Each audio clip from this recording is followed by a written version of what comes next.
Our final guest speaker of the morning is award-winning film director, screenwriter, and artist Baz Luhrmann.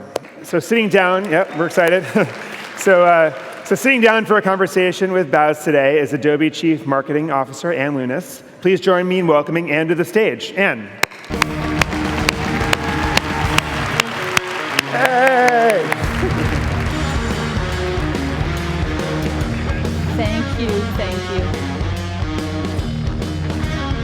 Hello, everyone. Thank you, Scott.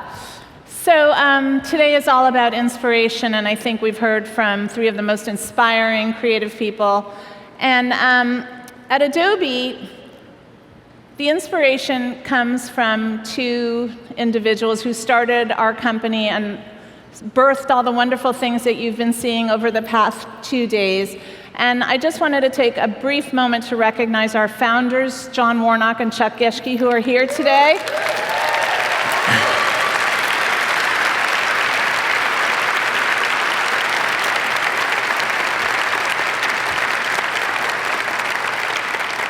Today is also John's birthday, and so when you see him later, wish him a happy birthday, but everything we do is because of them. So I'm here to have a conversation with Baz Luhrmann, and very excited about it, as I'm sure you will all be when you see him in a moment. Baz is known for his wildly artistic and iconic filmmaking. I'm sure you've seen his films, Strictly Ballroom, Moulin Rouge, The Great Gatsby, and he has consistently pushed the boundaries of creativity in the creative process. Let's take a look.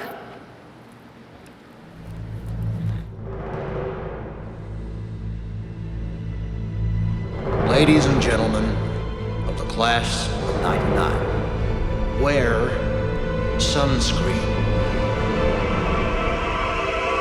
My name is Baz Luhrmann. I'm directing the motion picture Strictly Ballroom.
You must know Gatsby. A little party never killed nobody.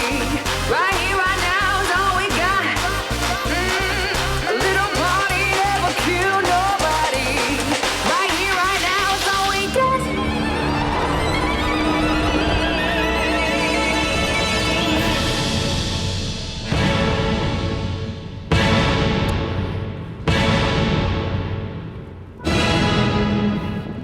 I gotta run.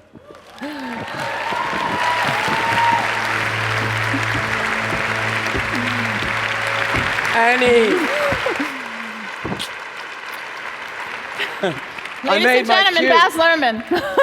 Annie said you can't just walk on the stage. I said, well, I just direct. I can't do that. Okay.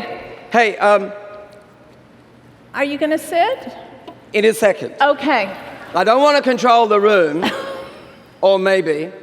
No, but Annie, I wanted to say one thing before I sat down. Please do. I was just talking to a gentleman up there at the back of the auditorium, and I just, on the way here, realized just how much, this sounds a ridiculous thing to say, and I genuinely mean this, but how much effort everyone in this room has made to be here. And I was thinking to myself, how can I genuinely be useful? And I have absolutely no idea how to do that. So, tell me, what can I do? Sit. Please sit. Annie, that's your job. Your first assignment is to be seated for at least a part of this interview. Seated, okay. Okay. I'm not a big sitter. I actually never sit down on the set. And I'm working on a show at the moment, and honestly, new team members think that this is some kind of like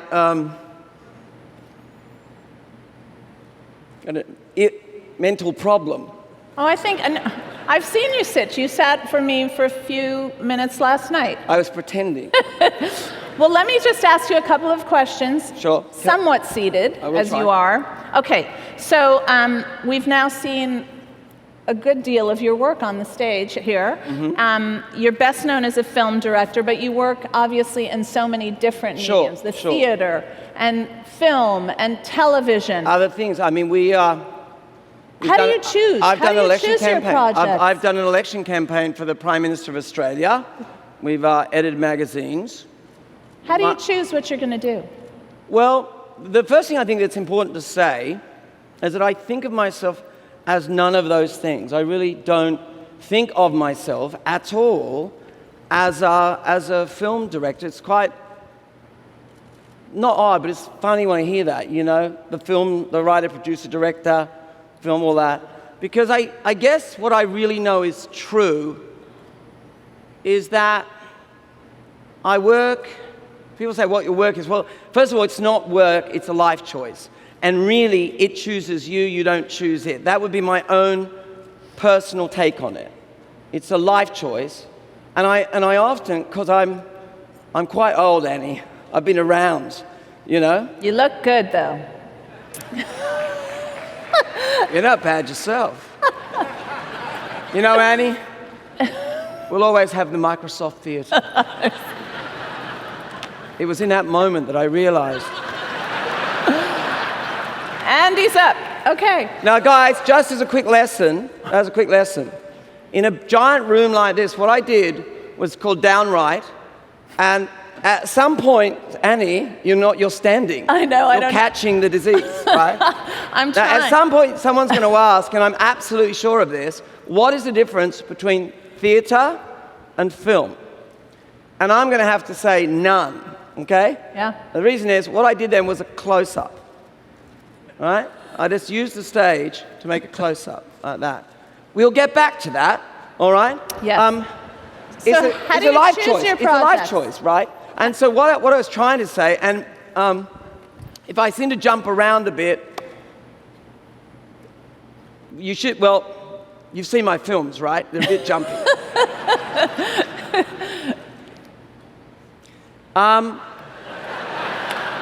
Okay, so how do you choose your I haven't projects? answered the question. Oh, yes, I'm waiting. Let's not fight, we've just met. Close up. Now, what I was going to say was this, it's quite important. Well, it's not important, it's important to me. I genuinely believe that my life choice, or the life that has chosen me, or the thing I've done all my life, since I was a kid in a very, very tiny town, is live, I guess it's become a business, that part I'm okay at, but live in the world of ideas and storytelling. That's the only currency I know. And that's the only thing that I still kind of, with all the, you know, I've stayed in a few nice hotels and done a lot of nice and things, you know, when you're in a tiny country town, you go, wouldn't it be amazing? And you do it a few times. And the only thing, and I'm really going through this at the moment, So thanks for this free therapy session, and we'll get to more of that later, because I wish I was kidding. I really do. I keep thinking, why am I doing this? Not so much, it was like that piece before, like the life is consuming. It's completely consuming. The idea of the white box and time. Time is the only account. It is the only thing of true value. And as you get on, I go, what about time? And I still recognize that the only valuable thing for me, the only thing I can escape into is, it's still ideas and story. It always was, and I guess I'm stuck with it. That's good. You think so? I do. I think you're doing a fine job at it. Thank you, Annie. You're welcome. So everybody here is creative. This is a creativity conference, and everybody probably has a different process. So how do you have so much stuff in that head of yours. How do you get it on paper? What's your process? Well, people, I write and I create with other creatives. All the people in this room, for example, would be about the size of my usual crew. So when I'm doing an independent picture, right? But all that aside, I think David Lean says it very well. Making film, whether you're making film or you're doing a wedding, which is the true perfect storm of creativity, very pro-am, all right? Whatever you're creating, whatever story you're telling, whatever it is that you're trying to communicate, whatever you're trying to get down, in the end, if it's not the literal arts, if it's not actually written on paper, if it's in any way expressed like this, then unlike a painter or a writer, you need to do it with other people. You need to involve other people. Now, I know I've done this long enough now to be really clear that I've evolved a quite complicated process for taking the imagined and getting it into a planned form, and that is, let's say in film or in live theater, that is what you would call a script. I have to say, very early on, as a natural part of the process, I developed a process whereby we also created a visual script at the same time as the written text, and also a musical script. And then I used to blend them all together. But that process, generally speaking, I always start with this one question, which is, of all the things that I could do, and I'm fortunate, I have a lot of opportunity creatively, there's all sorts of possibility, like what's going to keep you, the one really personal part of it is that I go, not do I want to do this, but do I need to do it? Meaning, do I really need to do this? Will it feed my own life by doing this particular story, this particular project? And once I've got over that hurdle, then the rest of it is it's completely absorbing. It's total research. It's living the life of the piece. It's identifying a bigger point that I want to make with it. It's decoding the audience and saying, how can I, express the Orphean myth set in the underworld of Paris in 1890 and decode that through the musical form to an audience today. And so begins that journey, and then you go to Paris, and then you live the life of Toulouse-Lautrec, and then you start reading every 19th century novel, and you recognize classical form, and then you say, do a big work on the history of the musical, and you do an archaeological dig, and you sort of work out how those codes go, and then you make crazy choices like you use contemporary music, and people go, you got to be kidding, that'll never work, which is something you'll hear probably every day of your life, And then you find a whole lot of collaborators and people that believe in it, and then you go on this journey, and once it starts, you can't get off it. You can't stop it. Am I in any way answering the question? You're perfect, yes. You sure? So I am. Do you sound perfect? I'm. Oh, stop it, Annie. Really? You make me calm, Baz. I'm, So your films, Yes. I know you are so much more, but your films have won a lot of awards. And as with any artist, you can be very polarizing. Yes. And I read this great quote that hopefully you actually said. I hope so too. The critical fallout is pretty much identical for all my films. It's not just mild disappointment. It's like I've committed a violent, heinous crime against a personal family member. It does sound like me, yeah. So how does critique, how does it affect you? How does it affect your work? Well, I mean, no one likes... I tell you what is the most... the painful part, and then I'll tell you the rational response. The painful part is I never start these things out, ever, I never do this to hurt anyone. You know? And particularly a critic. And, you know, that's a job too. And I have great empathy for critics because there are great critics, and then there are a lot of people who just have an opinion, and everyone at a dinner table has an opinion, you know.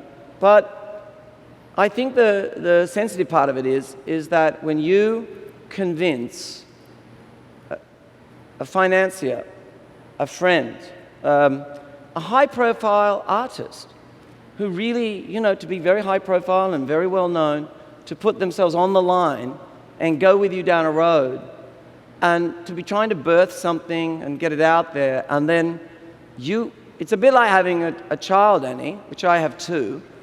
I never actually gave birth to them, so I can't really claim that part.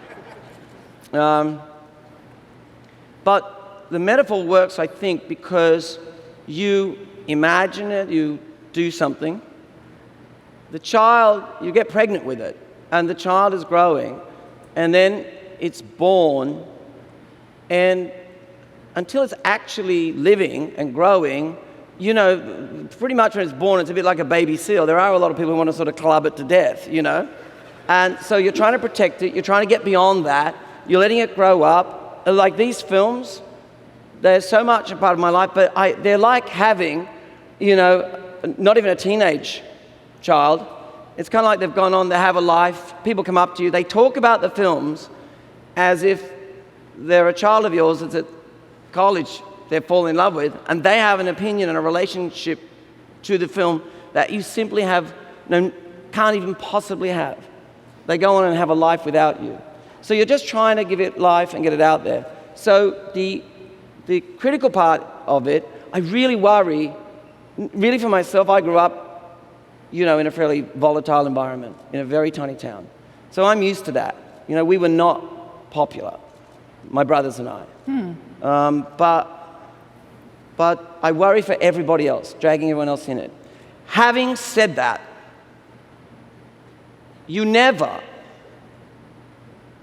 there is no precedent, not in history, of making anything that vaguely sits outside the box that isn't by its very nature going to be polarizing. That just isn't possible.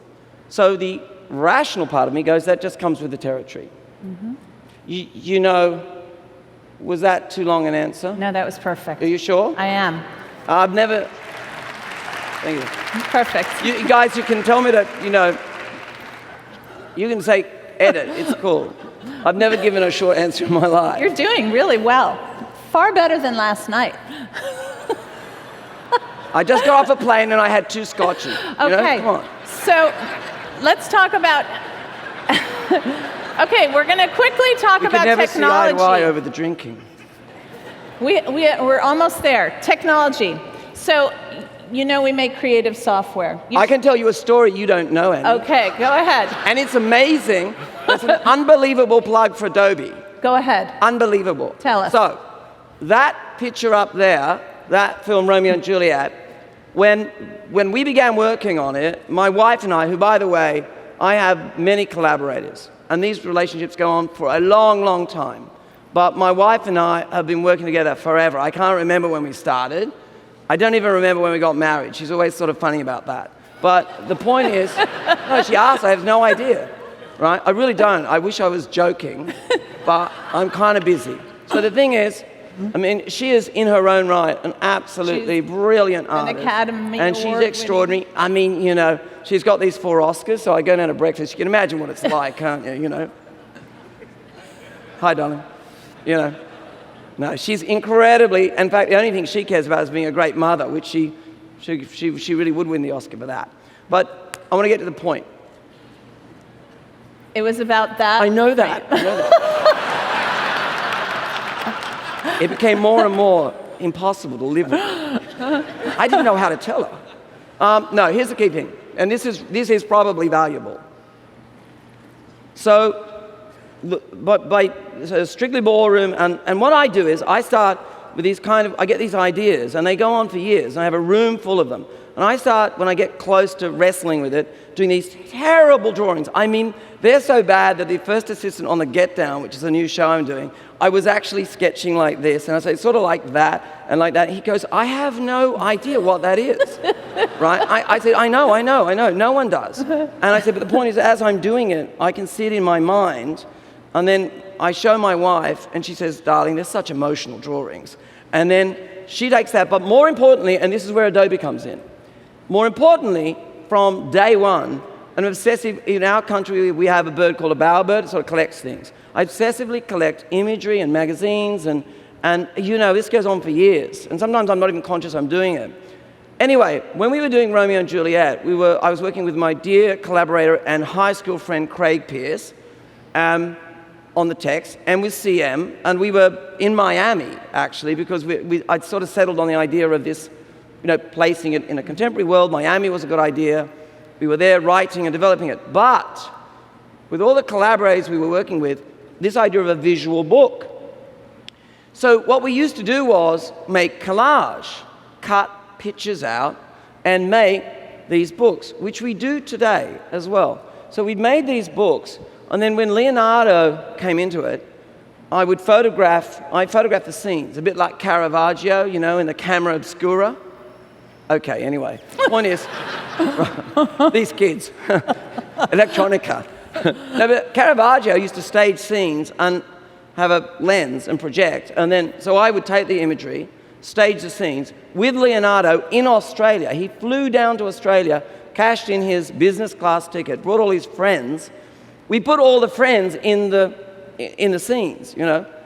Then we cut the pictures out, and I'd make the scenes, the world, with CM and with Kim Barrett, cutting it out, right? I'm telling you, CM is your wife. CM's my wife. Catherine Martin, I've always called her CM. I have no idea why either. So the point is, we used to cut them out and make collages. The collages of Romeo and Juliet sit in our house in Sydney, and people come in, and they're quite valuable because they're handmade. Mm-hmm. In the middle of doing this, a woman called Tanya Burkett, she was working in a very startup visual effects company. This is 1992. She said, there's this great new thing. It's called Photoshop. It's on the computer. And I went over, and there's a glow of light, you know, vroom. Wow, this is cool, this thing. Anyway, the bottom line is that she introduced my wife to this new thing called Adobe Photoshop. And we went like, oh, I get it. It's kind of like electronic collage machine. And which, by the way, I see the CEOs are here. It's not a bad name, is it? Kind of bring out the electronic collage machine. We made it on the electronic collage machine. That's beautiful. We dropped those postcards on the World Wide Web. So the electronic collage machine. Seriously, what's interesting about this is it really is a collage tool. Now, what I will tell you is some people fly F-15s. I guess there are high ones and F-16s. But my wife, I mean, she's got an absolute army of artists, young, brilliant. We train them up. We're a circus group. And there's a kind of philosophy of creativity, but not that my wife ever wants to get onto the electronic collage machine, you know. But when she sits down at the electronic collage machine, I mean, she flies that thing like an F-16. Like, nobody can use Photoshop like Catherine Martin. Nobody. So if you want a lesson, I'll be out the back and play. Right? Anyway, it really is something that came into our life.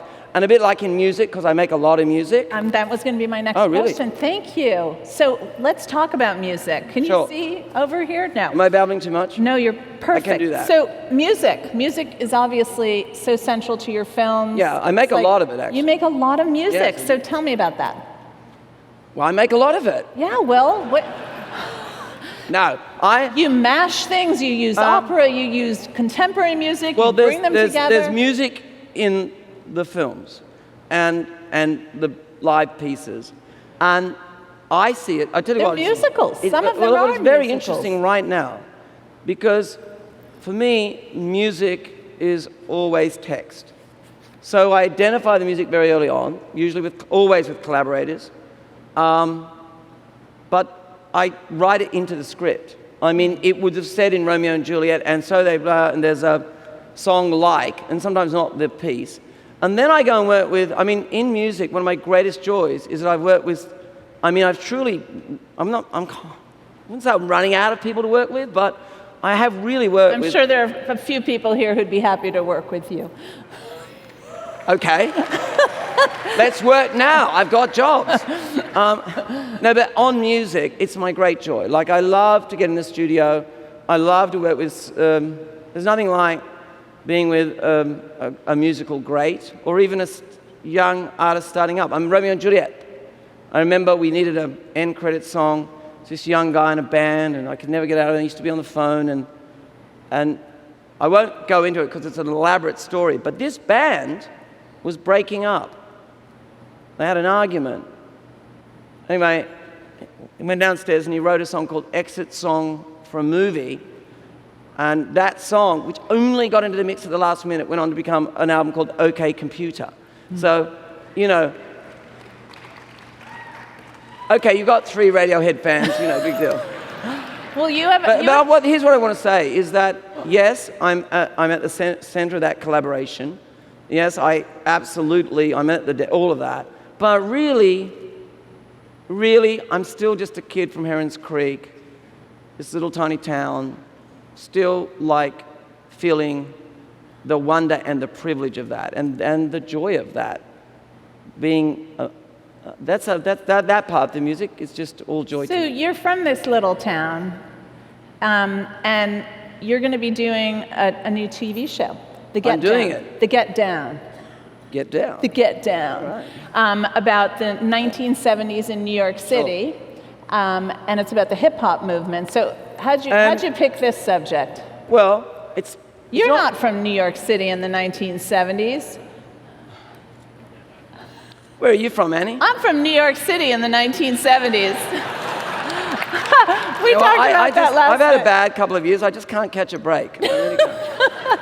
I guess you're from the Bronx, right? I'm actually from kind of the Bronx. Yeah, Riverdale close is enough. very fancy. Close enough. But Okay. back to the. I don't think the new genuinely, show. I don't think that's the correct description of the idea of the show.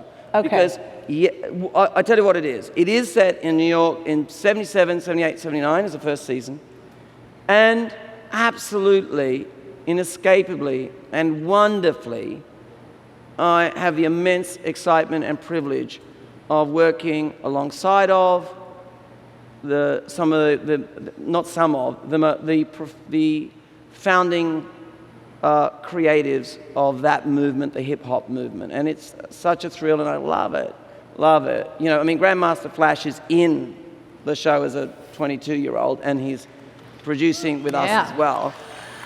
All of them. You know, Pink. Speaking about graphic work, you know, tagging and all of that. You know, Lady Pink from Wild Style, all those, they're all in it. But actually what the piece is about is, I mean, essentially it's a very simple narrative. Disco is king. It's 1977. It was the biggest year in recording history. So in terms of music, you have disco, you have this sort of scratchy thing that they're doing that no one cares about in the boroughs, and she's like to her boyfriend, you know, you'll never amount to a hill of beans. This scratchy thing, what is it? It's nothing, you know. And we know that she's on the cultural Titanic. It's about to hit an iceberg in 78, you know, when they have Burn Disco up in Chicago. And these kids are in amongst something that is going to change the world. and probably defines, I think, the cultural world we exist in today. Because I think, and I've been discovering this more and more, that the hip-hop ethos, that cultural, that creative force that was born of a place that apparently had so little, where human beings had to go, what can I do with 2 records? Well, you know what? When I put my all night long with unbelievable ingenuity and creativity and mind-numbing just explosions of art, painting on a train, and the next day it would be washed down. Why would you do that? Because, Mama, when I see my name up there, I am somebody. I am somebody. And that idea, the idea that these young people were creating just for creativity's sake, just because when you do it, you own it and no one can take it away from you. Did they have any idea? No one had any idea. I know, I've asked a million times, that boom, cut to, Compton, or boom, cut to now, that it would go on to be, there'd be a Cristal and private jets moment. There'd be no idea. It's the idea, the thing that attracted me was how, in an environment where there seemed to be so little physically that you could claim as your own, because indeed New York was broke and it was in turmoil, that such pure creativity sprang to life. That's the core notion that has really fascinated me. And after having the idea and been working on it for like 10 years, I'm not good with numbers or dates, and ask the studio, it's not my thing. Timing. Thank you. But I truly am still to this day, even as we're working right now, I'm really, really digging deeper and deeper into that. And I really feel it. And I think it's really relevant now because the whole idea of making something, and because it's your meme, that's what's happening now. Like, I see creativity on the net. I just see people making stuff, and I go, editorially, like on YouTube, I go, who made that? And it's some kid who's doing it just because they can, and they must, So I have actually a last question for you. So last night, Baz came in, and we had a couple of folks here on the tech crew, not your normal-sized crew, and we thought it would be a very brief walk through, and everybody was looking forward to it because it's Baz Luhrmann. He's coming to the set, and he basically, decided he was going to walk down here. He had a lot of ideas. He was totally in director mode.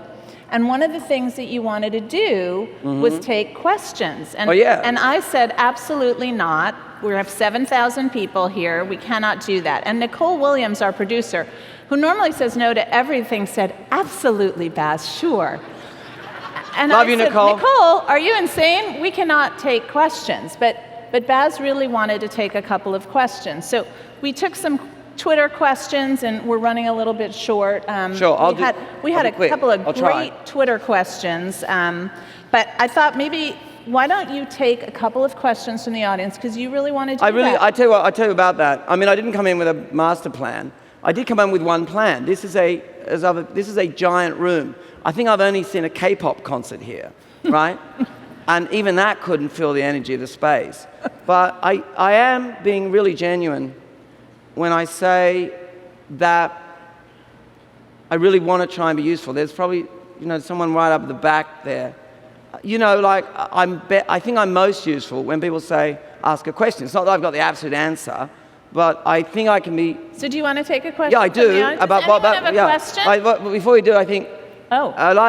as a director, if I wave my hand, generally, things happen. I want to bring that light up like that. Bring on the elephants, bring up the lamps. Let's bring them up more. More. Hold them up. I want to see some... Let's have a good question. Standing by.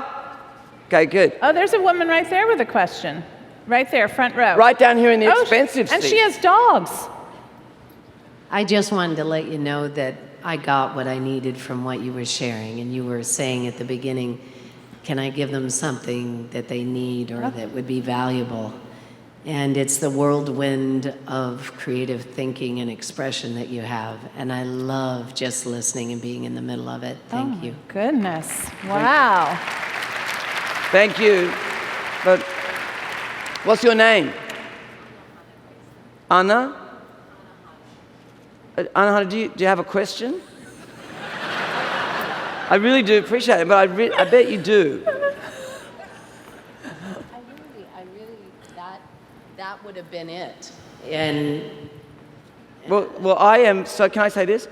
I and the team I work with, the other thing that's the big mystery is we work so hard. I know it sounds like, oh, what do you got to complain about? Nothing. I have nothing, but we do work day and night. When I came here, we'd been up like 3 days, 3 nights. And for one person, sometimes people come and they say, oh, I'll be here. So I go, no, I don't hear this all the time. For you to say that in any way that what we make, that you get something from it, it really does. It is in the end it's the only thing we actually makes the work worthwhile. So thank you. Thank you very much for that. thank you.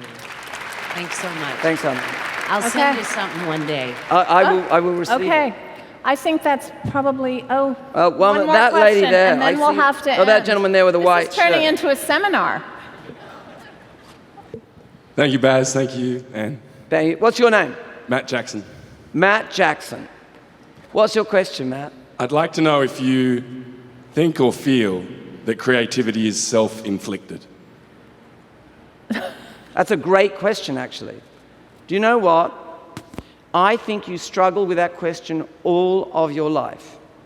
And honestly, where I am in my journey now, I honestly think that creativity is some sort of self-medication that you begin with in childhood, and you're fundamentally doing it to assuage some kind of mental problem.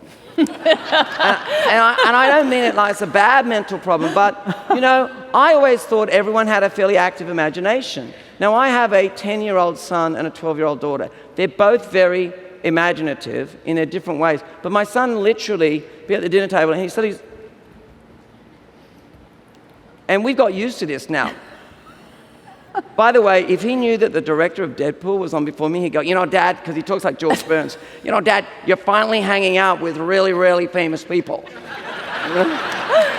Like, I love Deadpool, by the way. But on that, what I recognize is this, is that, yes, everyone has an imagination, but the need to create is just the need to get something out. It's just the need to express. It's just the need to go like that. Now, I think we all need to do that in different ways in life, but the need to kind of do it whereby you can't control it, that's kind of the high end of creativity, and it's a sickness.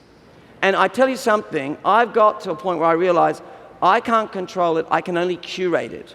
And that's why I built this kind of elaborate team around me and process around me and the electronic collage machine around me, so that I can kind of curate the creative gesture. And all I can say to everybody out there is that if you're compelled to get something out, then of course listen to everyone. Of course go to seminars like this. Of course do all of that, but in the end, listen to yourself. Because the one or couple of times I've got off track, I started to believe that there was a way. There was the process. There was the piece of art, the right thing to do. And you know what? There isn't. There's only what's going to curate your gesture to get it out and to make something. So I know it's time to wrap up. I can tell, by the way, Annie's edging to They have to go to closer. classes. The poor kids have to go to classes. I want you to do that. I do. I just wanted to say one thing, which is don't wait for permission to go out and create. Don't wait for people to tell you you've got permission. Thank you very, very much. I very much enjoyed it. Thank you.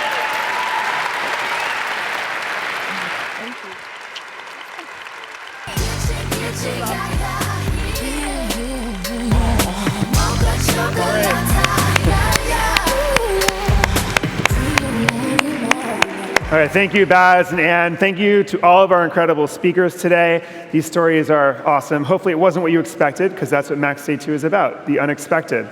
Just want to point out that the Creativity magazine will have a lot of additional insights from some of these speakers and other people we couldn't feature on the stage today.